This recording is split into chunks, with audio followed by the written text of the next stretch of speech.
সেচ ব্যবস্থাগুলোর সমস্যা সমাধানে প্রয়োজনীয় উদ্যোগ গ্রহণ করার দাবি নিয়ে সারা ভারত কৃষক সভার বিলোনিয়া মহকুমা কমিটির উদ্যোগে প্রতিনিধিমূলক ডেপুটেশন প্রদান করা হয়। মঙ্গলবার বিকেল 4টে নাগাদ সারা ভারত কৃষক সভা দক্ষিণ জেলা কমিটির উদ্যোগে জলসম্পদ দপ্তরের আধিকারিকের নিকট ডেপুটেশন প্রদান করে। দুটি দাবিকে উল্লেখ করে লিখিত আকারে স্মারকলিপি আধিকারিকের হাতে তুলে দেন প্রতিনিধি দলের পক্ষ থেকে। দাবিগুলো হলো দক্ষিণ জেলায় অচল সেচগুলো সচল করার জন্য উদ্যোগ নিতে হবে, যে সমস্ত জমি সেচের আওতায় নেই অবিলম্বে সেচের আওতায় আনতে হবে। এছাড়া আরও অন্যান্য বিষয় নিয়ে কৃষক সভার নেতৃত্বরা জলসম্পদ দপ্তরের আধিকারিকের সাথে বিস্তৃতভাবে আলোচনা করেন। ডেপুটেশন শেষে প্রতিনিধি দলের পক্ষ থেকে জানান, জলসম্পদ দপ্তরের আধিকারিক তাদের বিষয়গুলো মনোযোগ দিয়ে শুনেন এবং প্রয়োজনীয় উদ্যোগ গ্রহণ করবেন বলে আশ্বস্ত করেন।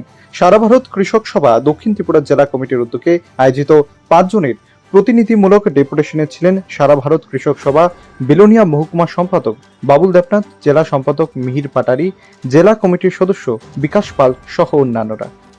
আমাদের দক্ষিণ ত্রিপুরা জেলার জলসম্পদ দপ্তরের এক্সিকিউটিভ ইঞ্জিনিয়ারের সঙ্গে আমরা কৃষক সভা দক্ষিণ ত্রিপুরা জেলা পরিষদের এক প্রতিনিধি দল আমরা মিলিত হই। তাতে এক্সিকিউটিভ সাহেব যেমন ছিলেন, তেমনি এই জেলার আরও 4টি মহকুমার অর্থাৎ এসডিওগণও উপস্থিত ছিলেন। আমরা খোলামেলা আমাদের সঙ্গে কৃষক সভার যারা আমরা প্রতিনিধি ছিলাম, তাতে ওনারা যে প্রশাসনিক যে টিম ছিলেন, আমরা মত বিনিময় সেখানের মধ্যে করেছি। আমরা তাতে লক্ষ্য করেছি যে আমাদের জেলার মধ্যে এরকম 50-60টা বিভিন্ন স্কিম, এলআই ডাইভারশন স্কিম, এটা প্রায় অচল অবস্থায় আছে। এগুলিও আমরা তুলে ধরার চেষ্টা করেছি। ওনারা দিক থেকে কী কাজটা করছেন তাতে আমাদেরকে জানিয়েছেন।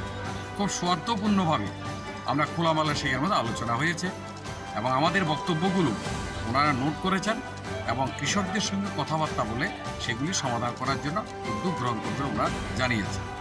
কিন্তু বিষয়টা হচ্ছে, আলোচনা করতে গিয়ে আমরা যা বুঝতে পেরেছি, আমাদের রাজ্যে কৃষি উৎপাদন বা আমাদের জেলা যে কৃষি উৎপাদন, কৃষিকে আরও বেশি যদি মানুষের উৎপাদন বাড়াতে হয়, তাহলে সেচ একটি অন্যতম। কিন্তু এই যে ত্রিস্তরীয় ব্যবস্থা যে চলছে আমাদের রাজ্যে বা আমাদের জেলায়, পঞ্চায়েত সমিতি, জেলা পরিষদ, এটার একটা গুরুত্বপূর্ণ সেটার মধ্যে তারা থাকেন এই ধান উৎপাদন, সেচের ব্যবস্থার সম্প্রসারণ।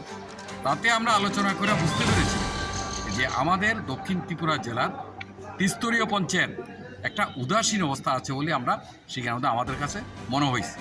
তা আমরা আমাদের বলতে চাই যে আগামী দিনে এই সেচ ব্যবস্থাকে আরও বাড়ানো, দ্বিতীয় কথা হলো নতুন সেচ সম্প্রসারণ করা, তৃতীয় হলো যে সমস্ত জমিগুলো এখন সেচের আওতার বাইরে আছে তাকে সেচের আওতায় নিয়ে আসার জন্য আমাদের পক্ষ থেকে আমরা তথ্যমূলক পয়েন্টটা কোন এলাকায় কোন ডাইভারশন স্কিম, কোথায় কী সমস্যা, আমরা সেখানের মধ্যে তথ্য দিয়ে মাননীয় আমাদের এক্সিকিউটিভ ইঞ্জিনিয়ার এসডিও সাহেব বলে আমরা সেখানের মধ্যে দিয়েছি।